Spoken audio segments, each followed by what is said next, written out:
Alors pour cette première chronique, nous allons parler environnement.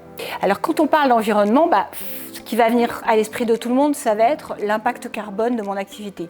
Parce que c'est vrai qu'on parle beaucoup des émissions de CO2, mais il y a aussi un sujet qui est très émergent aujourd'hui, ce sont tous les sujets de biodiversité. Toute entreprise a un impact sur la biodiversité. Lorsque je suis une entreprise de restauration, forcément je vais acheter, sourcer des produits qui viennent de la terre.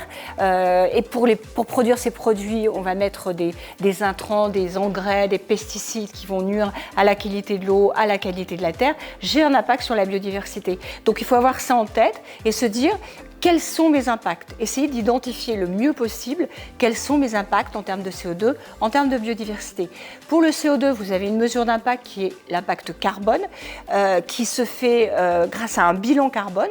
Vous allez, en faisant ce bilan, identifier quels sont les principaux postes qui sont émetteurs de CO2. Ces bilans carbone, vous pouvez les faire financer par l'ADEME, qui est un organisme d'État. Donc, une fois que vous avez identifié ces impacts, vous allez vous dire qu'est-ce que je peux mettre en place pour réduire mes impacts. Si vous avez des impacts CO2 liés au transport, vous allez réfléchir, par exemple, vous êtes un fabricant de lunettes dans le Jura, vous allez réfléchir à la façon dont vous allez envoyer vos montures dans les différents magasins en France. L'impact d'une paire de lunettes, elle va être à la fois dans son utilisation, elle va être aussi évidemment dans la matière première pour fabriquer les montures, mais ce n'est pas le plus gros impact, ça représente 7%, et 17% de l'impact, il va être sur la fabrication du verre, et notamment quand je vais le mettre à la taille.